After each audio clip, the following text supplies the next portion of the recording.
If theta belongs to -2 to 2 then number of solutions of this equation. आपको बताना है कि इस इक्वेशन के कितने सॉल्यूशंस होंगे। तो बेसिकली आपको यहाँ पे थीटा की वैल्यूज निकालनी है।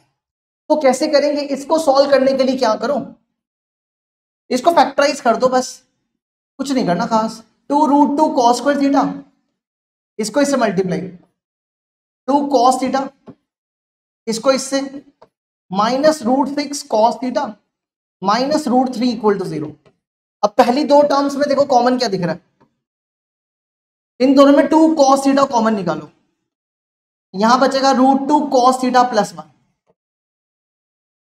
इन दोनों में -√3 कॉमन, तो ये बनेगा √2 cos थीटा +1। देखो ये टर्म दोनों में कॉमन, √2 cos थीटा +1,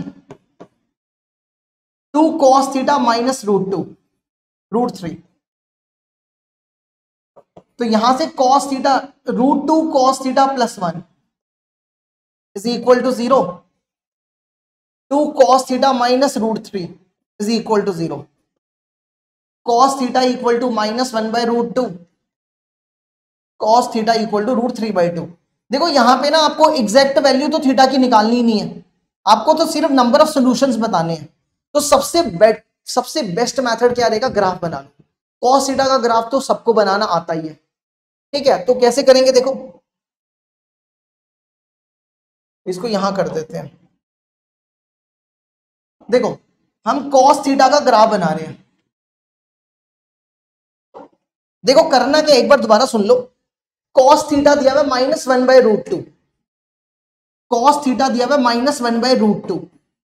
अब इसको y मान लो, तो y equal to cos theta का अलग से ग्राफ बनाओ और y इक्वल टू -1/√2 का अलग से ग्राफ बनाओ।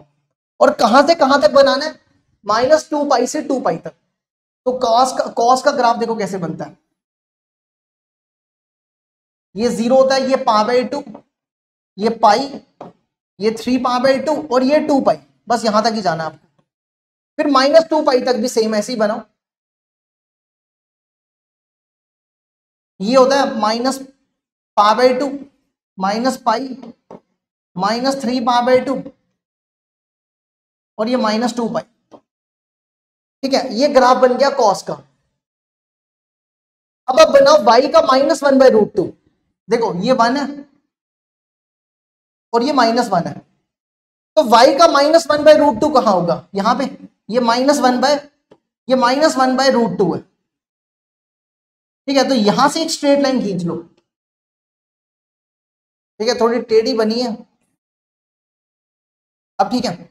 ये आ गई y इक्वल टू -1/√2, ठीक है। इसी तरह अब दूसरा √3/2 भी है। √3/2 कहां पे होगा, यहां पे कहीं पे √3/2 होगा।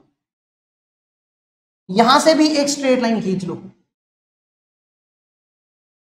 अब ये चेक करो, ये √3/2 है।